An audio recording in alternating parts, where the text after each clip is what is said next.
Hello students, welcome to this next lecture on voltage and reactive power control. In the earlier classes of voltage and reactive power control, already we have discussed what is the importance of voltage and reactive power control in the power systems normal operation.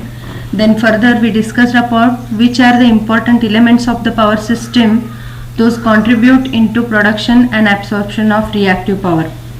In our today's lecture, our main focus will be on what are the methods of voltage and reactive power control. Here to list the different methods.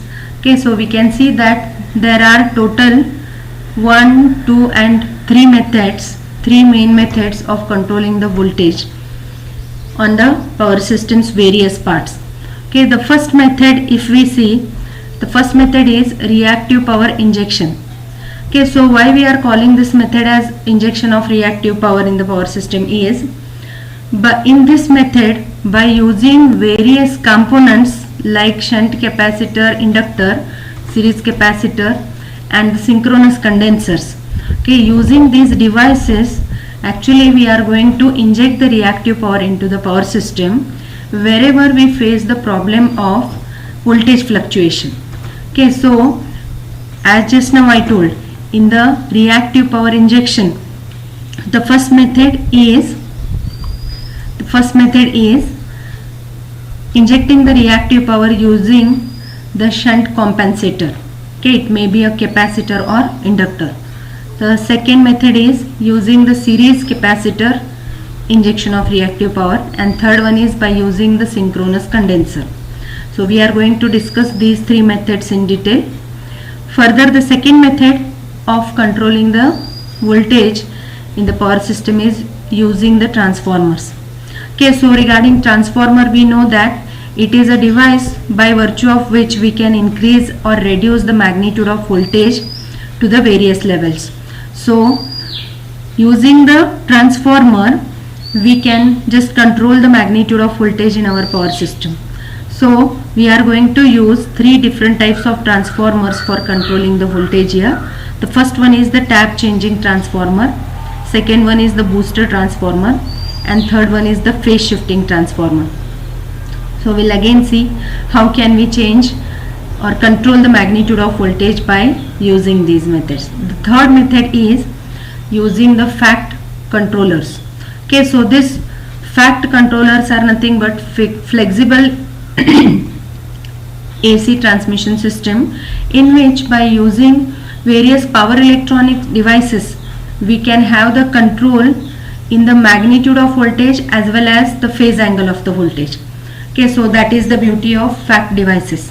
Okay, so now let us discuss these 3 methods one by one. The first method is injection of reactive power. In this, first we are considering the shunt compensators. Okay, so shunt compensators, these are the devices which are connected in parallel with the transmission line wherever we are facing the problem of voltage fluctuation. So suppose if we are facing the problem of over voltage, okay, which happens whenever the load on the transmission line or load on other end of the transmission line is drastically reduced. Okay, so whenever there is low load, we face the problem of high voltage.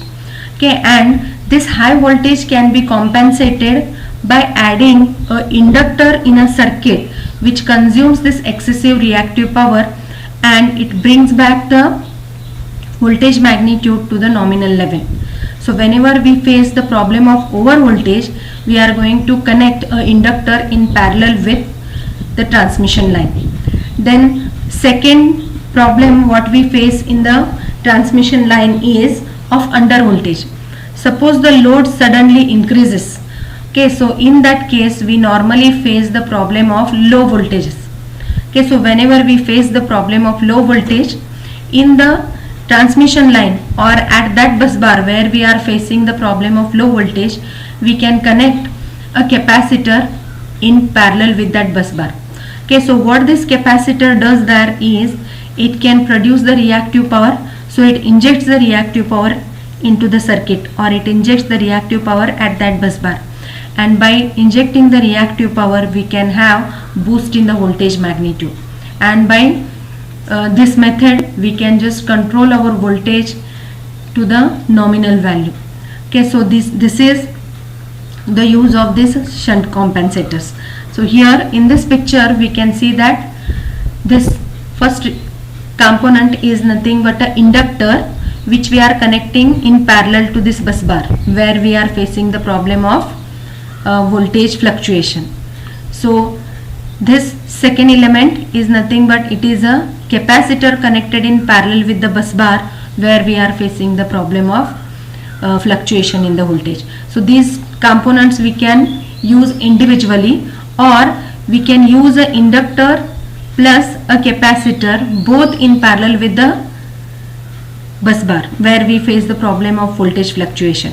So whenever we require, okay, or suppose at this bus bar there is a problem of over voltage, we can add this inductor, and whenever we face the problem of under voltage at this bus bar, we can add this capacitor into the circuit by using the switches, and appropriately by opening and closing the switches we can just add or we can eliminate these components from the circuit.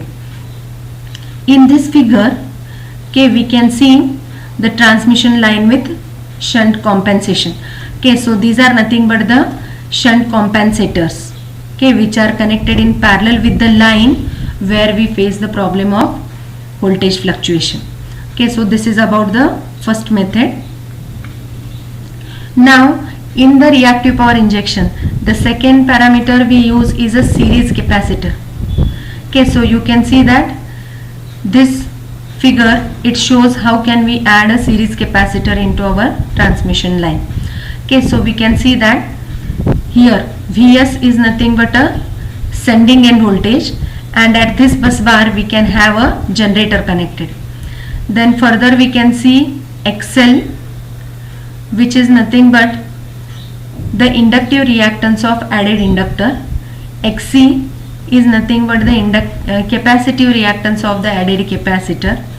Okay, and this part is nothing but the receiving end, okay, where we have the voltage VR. Now in between this Vs and VR we have this transmission line. Okay, so where we are connecting this series components in order to control the voltage. Now whenever we connect this XC in the power system, okay, or in the transmission line, okay, so we know that the capacitor, it helps us to boost the voltage, okay, because it is adding the reactive power into the circuit and it helps us to boost the voltage. So this series capacitor will be used in that transmission line where mainly we face the problem of under voltages. Okay, so whenever we have under voltage problem in that transmission line, we can make use of this series capacitor. There are some problems with using this series capacitor also.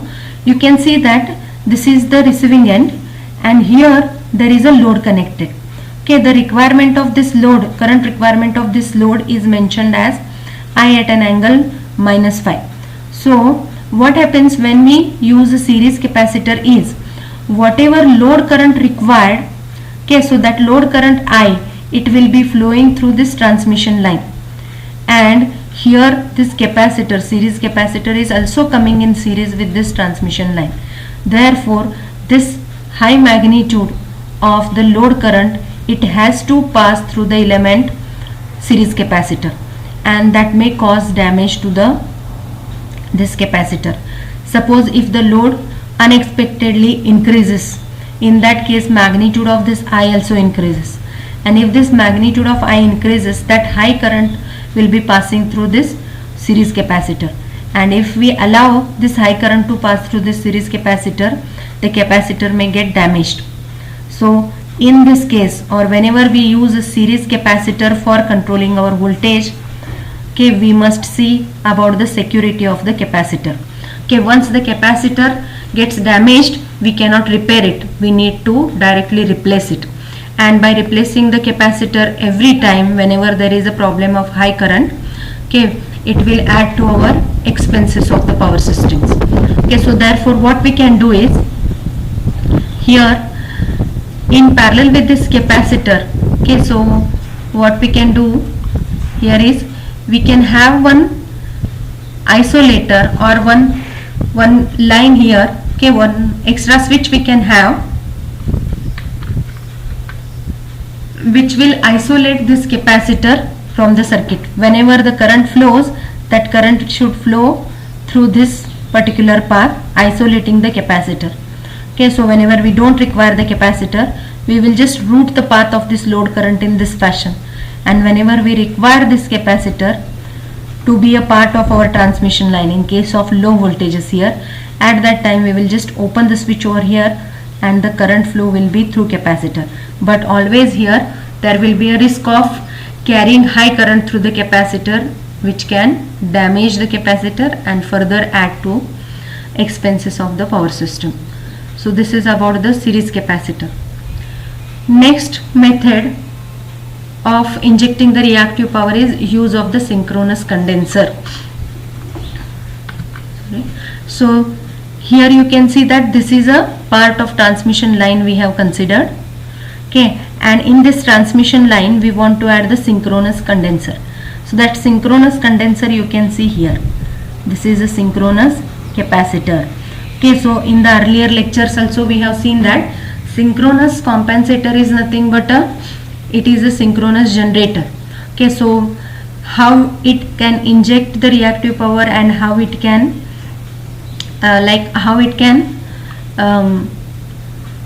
how it can absorb the reactive power and how it can produce the reactive power, that also we have seen in our earlier discussion. Okay, so here whenever we want to add a synchronous compensator or this synchronous generator in the power system, we need to do some additional adjustments. Okay, so this synchronous generator should have a separate foundation, and on that foundation we are going to install this compensator, and this compensator will be added in the transmission line using various other protective devices. Now this compensator we are adding to this line where we want to control the voltage. So now what first part we can see here is, through a current transformer we are first giving there is a supply or a feedback path to AVR. Okay, so AVR is automatic voltage regulator. Okay, and about AVR already in the first module we have discussed it.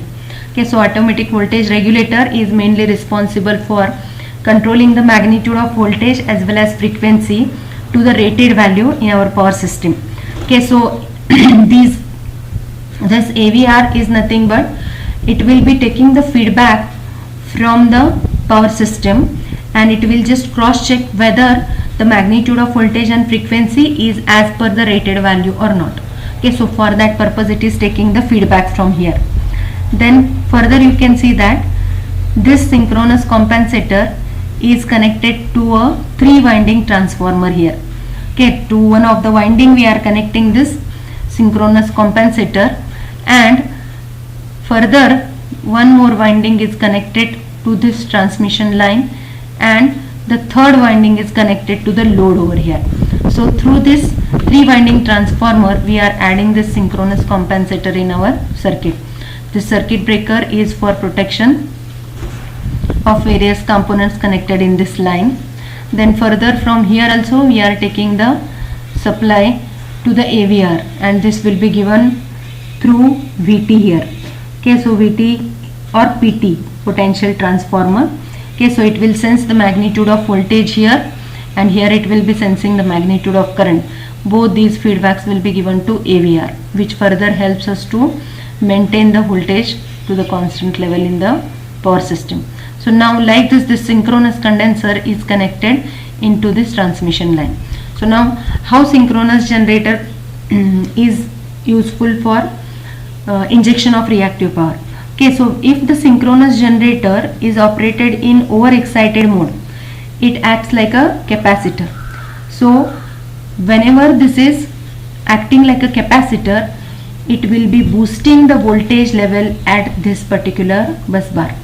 Okay, so if we feel the problem of low voltage in this line, in that case we are making this synchronous compensator to act in a overexcited mode. Then on the other hand, whenever we face the problem of under voltage over here, okay, we will make this synchronous compensator to operate in a under excited mode. Whenever it operates in a under excited mode, it will be acting like a inductor, and inductor always consumes the reactive power. So if there is a problem of over voltage here, okay, that excess voltage can be compensated by supplying that extra reactive power to this inductor. So this inductor consumes that excess reactive power, and the problem of over voltage at this line can be compensated by use of this synchronous condenser. Okay, so in practice, okay, so this will be the synchronous condenser we are using, and this synchronous condenser along with the proper foundation, it will be installed near that particular bus bar where we are going to maintain the voltage magnitudes to the rated value, or where we face the problem of voltage fluctuation. There we will be just connecting this synchronous compensator. Okay, so this picture shows the actual synchronous compensator. Okay, so this is the discussion. Okay, so in this discussion we just saw this first method of controlling in the different methods of voltage control. The first method is reactive power injection. Okay, so in the reactive power injection, these are the three methods of injecting the reactive power into power system for maintaining the proper voltage. So these three methods we discussed in this class. In the next class we will be discussing about the remaining two methods.